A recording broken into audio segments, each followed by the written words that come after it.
lead off once again. Well, I'll make it 3 for 3. Coach, obviously, 2 back-to-back quality starts from Will and Christian put you in the best position possible. How would you kind of assess where you are right now pitching-wise? Yeah, we're in a good spot. I mean, I thought both guys were really good. Not their perfect starts. I mean, there's a ball hit here or there, but once Christian settled in there in the second, man, he just took off. Or maybe it was the third, I'm not sure. But after that, I thought the middle part of the game, he was phenomenal. And we ran him back out there in the sixth, and he was still really good. His stuff was good. Probably lost a little bit of command, and they put a couple swings on him. But I like the way he competed tonight. That was the biggest thing. And I thought the same thing about Will. These teams, this is an offensive regional. There's some really good hitters here, and they've both done a great job. And I thought Brandon and Parker were really good there at the end, just pounding the zone. When you send Foxhall, or when he gets ready to go out there and speak to Christian, what are those conversations in the dugout like? I mean, who makes the call? Hey, we need to go. What are we seeing here mechanically or whatever? I mean, because it looked like Christian was kind of messing with his fingers there, like he had a blister or something, and he said he was just sweating. But, what's that conversation like between you and Fox? There is no conversation. Fox just takes off like a rabbit. So it's not me. It's Fox has full reign. So he makes those decisions. And as the head coach, that's what I want. I told him even today, he's been hot with all the calls. I said, man, get out there and whatever you want to do. And we talk about pitching changes or getting a guy hot or not, but something like that. That's I don't know if I've gone out and had a conversation all year long. If you ever see me go out and just have a conversation, it's usually about defense. Fox he's the pitcher whisperer, I guess you could say, and he's a lot calmer than I am. Tyler Herka, go ahead, jump on in there. Chris, the game really tightened up there in the top of the sixth, but then you guys get to the bottom half of that inning and have one of your better innings at the plate all season. Just how important was that for this game? Obviously, kind of put the game out of reach, but it feels like you got some guys going, and that could be huge for you guys in the postseason going forward too. Well, the ability to expand the game in the postseason is huge. We had an opportunity the inning before, and we didn't.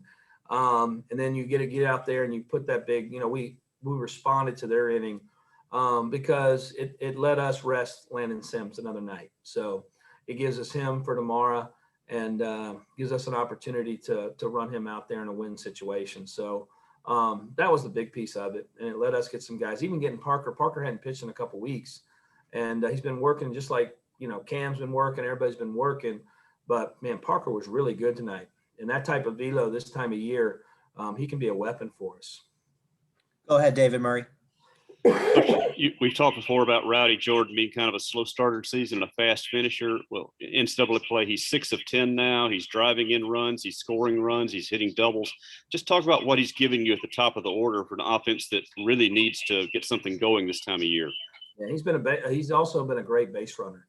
He had 2 big base running plays in last night's game and went first to third tonight. So he's one of the best players in this part of the country and the whole country. And he does play well this time of year. And I'm glad he's on our team. He's been hot. He's got some big swings. And he's making us go right now. And so he's been really good, and hopefully he just stays hot. Theo, go ahead. Once again, Brad Cumbus come up big at the bottom of the lineup. How much power does this lineup have if those guys are producing like they did tonight? Well, I like the lineup when you have the Twin Towers there at the back. You got 2 guys that got a chance to do some damage, and they've done that in the last 2 games. Brad's been really good. Not real tough on the HBPs. I feel like he's not going to make it to first both times, but his swings have been good. He's been really good. I know he was happy to get hit 0-2, I think, tonight in that one at bat. But he's been really good. He's a great defender. He's a good base runner. I mean, he really moves Kellum does too. For 2 guys that size, they move and run around and put pressure on the defense. So that they can be a weapon for us at the back. Got time for a few more. John Sokoloff. Chris, kind of going off that, but you guys have averaged about 12 runs per game in your first 2 games in this regional. You mentioned what the whole lineup has kind of done for you, but what about like their approach at the plate these last few days has kind of showed or gotten your attention? No, it's been a little bit more patient. I mean, we talk a lot this time of year. It's easy to get big. It's easy. In the inning that we didn't have success with the bases loaded, you saw us get a little big, try to do a little too much. man, Goat's great. I mean, Goat has those guys locked in, scouting report, early work. I mean, all those type of things our guys do. They've been pretty locked in of just, man, trying to hit balls hard. And you've seen that the last 2 days. I mean, there's just been so many great swings and RBI situations. That, you know, the 9 spot tonight, it was just good at bat after good at bat to keep us moving. Robbie Falk. Coach, have you decided on your starter? No, we're going to take a look and watch tomorrow's game and then kind of go from there. Who in your mind are the sorry, who in Robbie, your- go ahead.